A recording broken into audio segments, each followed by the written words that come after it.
Olá pessoal, tudo bem com vocês? Joia! Estamos aqui para o vídeo número 1 do canal Somos Espiritismo, certo? No vídeo anterior, que era o número 0, a gente deu assim um overview sobre todas as obras básicas de Allan Kardec, né? Agora a gente vai pegar a primeira delas. Vocês lembram?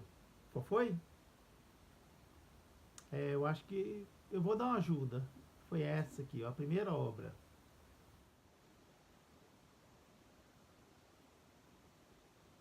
Deu para ver? Livro dos Espíritos. Allan Kardec. Tio Allan. Pois é, esse aqui foi o primeiro livro da codificação espírita. É um livro de perguntas e respostas. Basicamente assim, é um livro que explica demais o que é o espiritismo, o verdadeiro espiritismo, né? Porque existe, né, uns espiritismos aí que é complicado, né? Não estou me referindo às religiões afro-brasileiras, né? Por favor, né? Eles têm as suas liturgias, eles têm os seus cultos, as suas entidades e nós devemos respeito. Eu estou falando do espiritismo que existe aí que o pessoal usa para ganhar dinheiro, né? Não vou entrar nessa seara não, que é muito complicada. O que eu vou fazer aqui agora? Vou pegar e fazer o que muitos espíritas fazem quando vão fazer uma reunião e não tem tema. Abrir sorteadamente, né? Muita gente fala assim, abrir ao acaso, né? Só que pro espiritismo o acaso não existe. Então a gente abre sorteado. Então vamos lá. Ó, aqui, ó. Opa! Olha só o que apareceu para nós aqui. Parte segunda, capítulo 6 da vida espírita. Questão número 258. Escolha das provas. Quando na erraticidade, antes de começar nova existência corporal, tem o espírito consciência e previsão do que lhe sucederá no curso da vida eterna? Eu não li a resposta, mas assim, antes da gente reencarnar, a gente tem uma ideia do que vai acontecer? Olha, é o seguinte, baseando nisso aí, a gente vê que existe sim mais ou menos uma programação, porque a gente fica naquela coisa, né? Eu tenho uma dívida tal, né? E eu tenho as condições para saldar tal e tal e tal parte dessa dívida, né? Então, fica fácil. Assim, para eu saber o que é que eu preciso, né? O que é que eu preciso fazer. Aí eu renasço, né? Mergulho no corpo de carne, numa família e pronto. E faço o que tem que fazer. Mas vamos ler a resposta? Pode ser que eu esteja errado. Ó, ele próprio escolhe o gênero de provas porque há de passar e nisso consiste seu livre arbítrio. Essa questão é muito importante, porque não sei vocês, mas houve uma época na minha vida que eu achava que eu era assim uma espécie de fantoche de Deus. Ou seja, Deus, ele... O que ele fazia? Eu não tinha escolha, não tinha vida. Deus é que fazia as coisas por mim. Isso é ruim, né? Pensar dessa forma. E não é. Nós temos nosso livre-arbítrio, certo? Na Bíblia está escrito, né? Vós sois deuses, né? Capazes de tudo alcançar. Tudo quanto faço, vós podeis fazer, e se quiserdes, muito mais. Assim, gente, mais ou menos aquela história. Todo dia eu acordo de manhã, você, a torcida do Flamengo, do Corinthians, do Palmeiras, do Sport de Recife, do Grêmio, do Vila Nova de Goiás, do CRB de Alagoas, sabe? Todo mundo, a gente acorda de manhã e a gente vai seguir nossa vida. Quem tem emprego vai trabalhar, quem não tem vai procurar emprego, quem está estudando vai estudar, né? Quem é empresário, liberal, autônomo, quer dizer, vai embora também. Então, assim, veja bem, se eu ficar deitado na cama, sem fazer nada, será que os meus boletos serão pagos? Será que o carnê do meu carro será pago?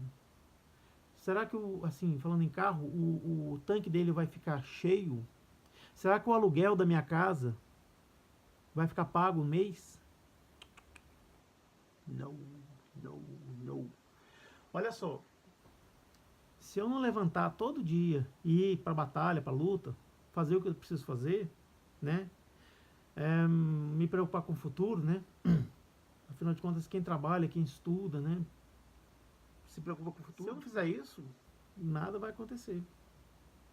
Mas só a caridade material dos irmãos. E olha lá, hein? Tanta gente precisa de caridade, né? Então, é nesse sentido. Assim, a dinâmica é a mesma.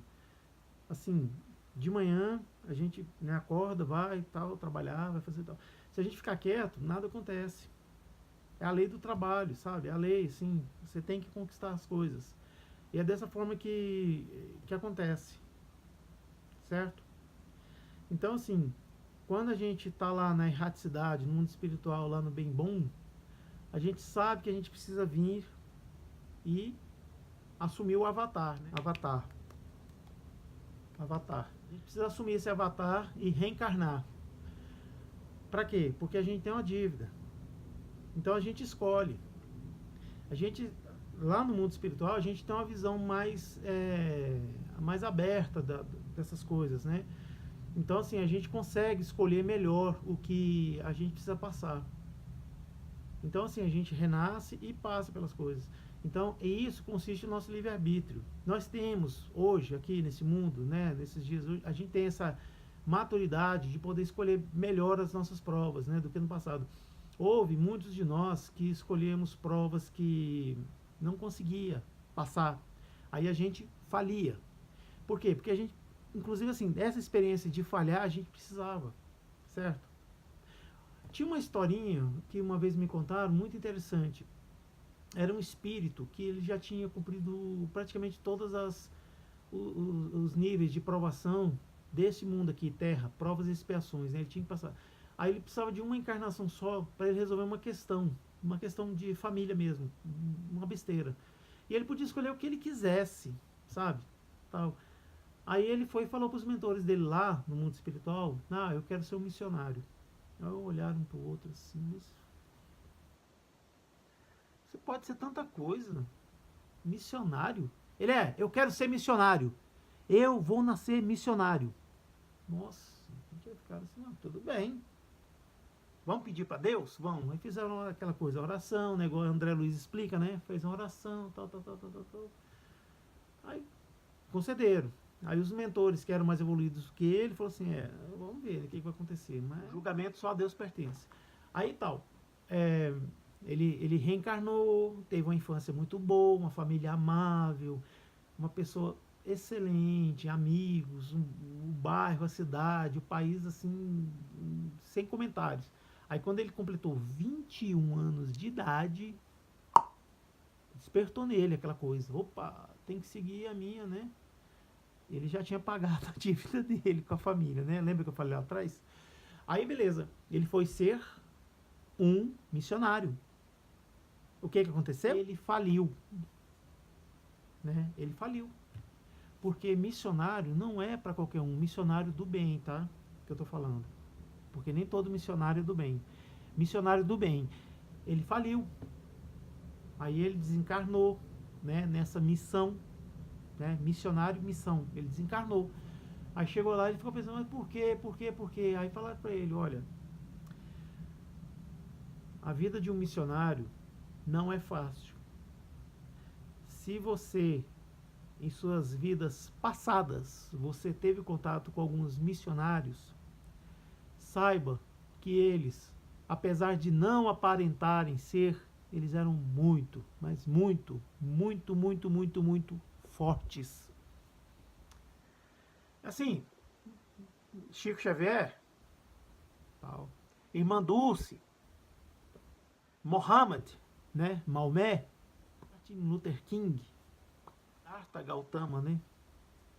Essa história toda é para mostrar que, assim, que nós realmente temos o livre-arbítrio. Então, assim, quando a gente erra, muitas vezes esse erro ele é até programado. Deus sabe que a gente vai errar, mas Ele confia na gente, né? Afinal de contas, né? Porque se nós estamos encarnados, nós estamos aqui imersos nesse mundo de matéria, né? Nessa Maia, né? Que é a grande ilusão da matéria. É porque a gente se arrependeu né, de coisas que a gente fez em vidas passadas. E também porque a gente acredita em Deus, mas sobretudo, nós só estamos aqui porque Deus acredita em nós. Deus tem fé em cada um de nós. Então, assim, a nossa lição de hoje, Livro dos Espíritos, a escolha das provas, né? Eu vou recapitular aqui. Quando na erraticidade, antes de começar nova existência corporal, tem o espírito consciência e previsão do que lhe sucederá no curso da vida terrena, os espíritos respondem. Ele próprio escolhe o gênero de provas porque há de passar, e nisso consiste o seu livre-arbítrio. Então é isso, livre-arbítrio, né? Ele existe sim, não é mentira. Nós não somos fantoches de Deus. Se a gente quiser, por exemplo, cometer uma coisa muito ruim, muito trágica, muito que vai atrasar a nossa evolução, né? Que é, por exemplo, o suicídio. Olha, você pode ter certeza, pelo amor que Deus tem em nós, Ele vai mover mundos para dizer para nós que não vale a pena. Não vale a pena. Suicídio é ilusão. Ele vai sim. Vai através dos espíritos iluminados, né? Nossos mentores, nossos amigos do mundo espiritual, certo? Aí aquela história, se a gente não quer ver, paciência, né? Vai sofrer, vai chorar, aí vai ali no banheiro, lava o rosto e vamos planejar uma nova reencarnação.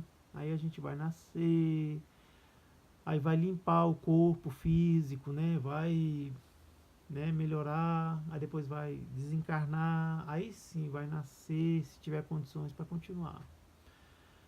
O suicídio é algo assim tão nefasto que me cumpre dizer para vocês o seguinte.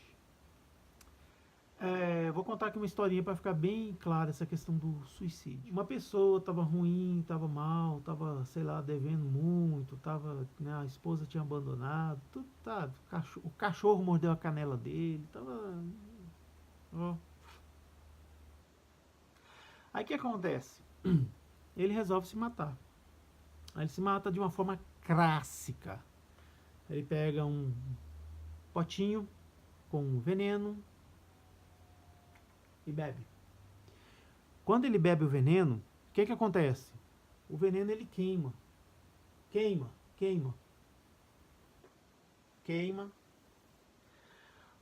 O aparelho digestório, né? Assim, né, a laringe, o esôfago, né? E por aí vai.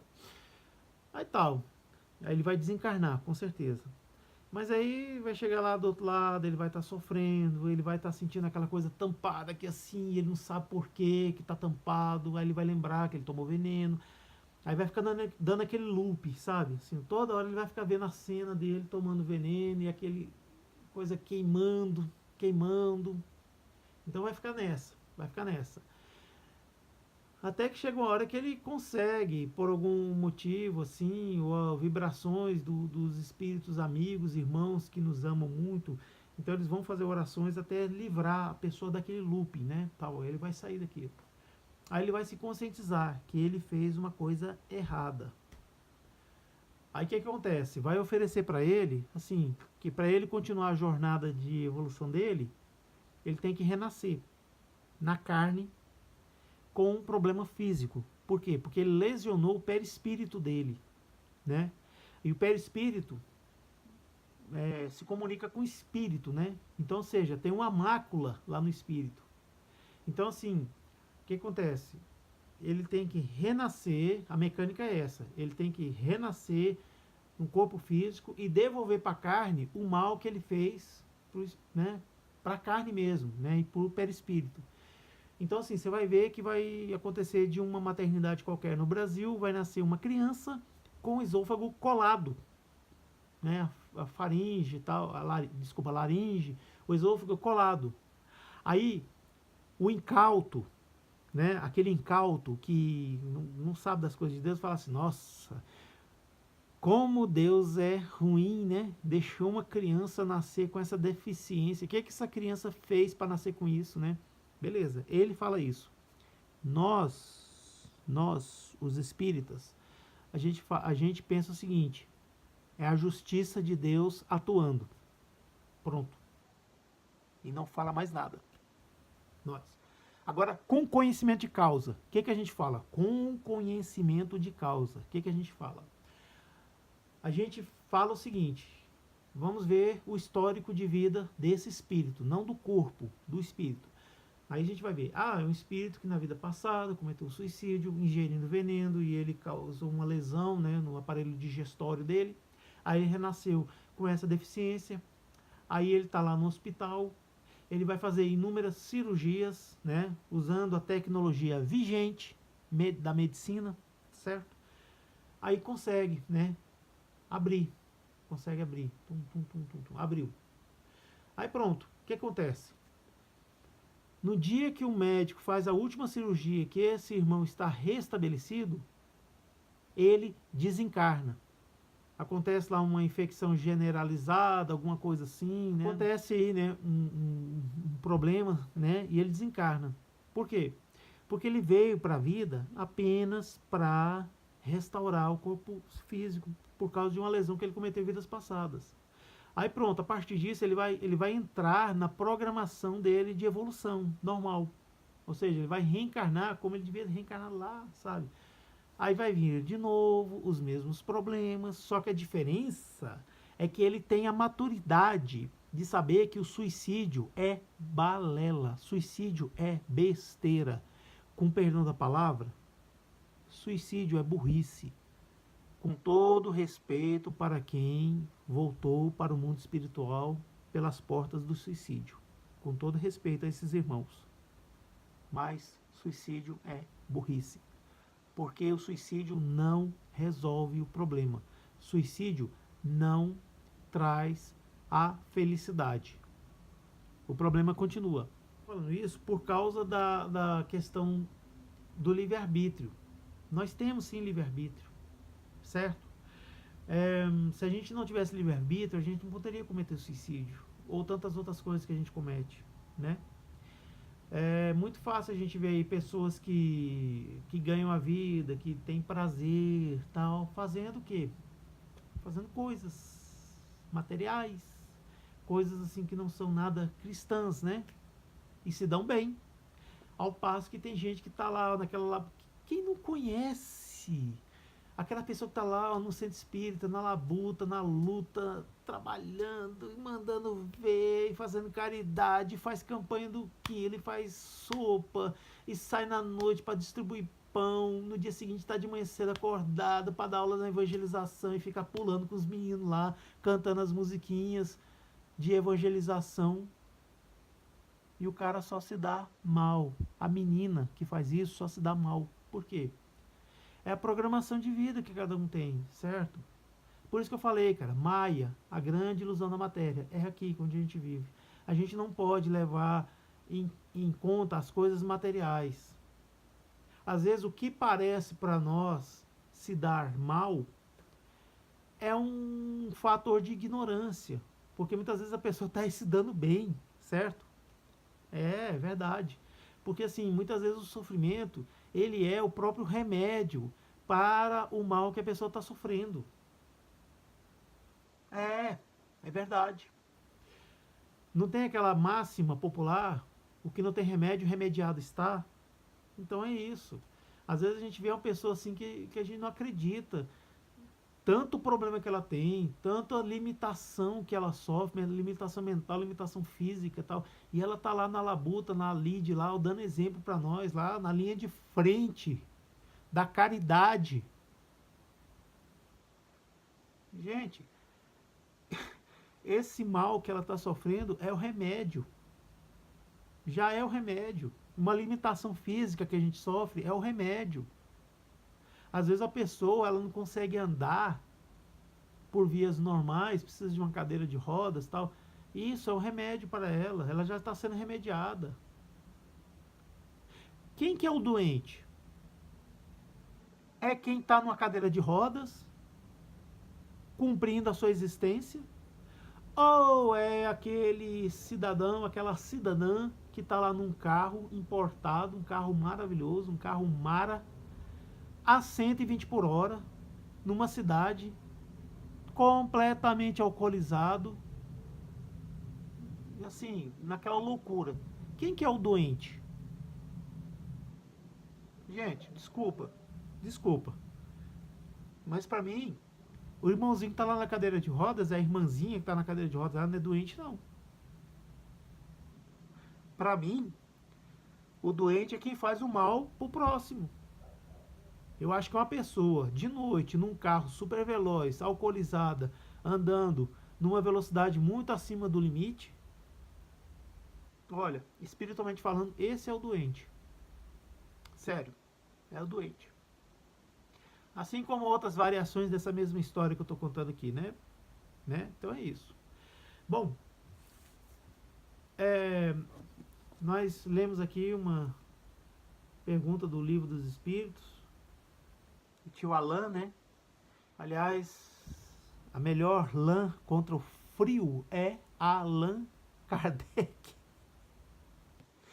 É isso. Leia o Livro dos Espíritos, mas quando for ler, leia da introdução. Não pule a introdução, tá bom? Esse foi mais um vídeo do canal Somos Espiritismo. Todo domingo a gente posta um vídeo novo. Espero que vocês tenham gostado. Inscrevam-se no nosso canal. Dê um like, um curtir.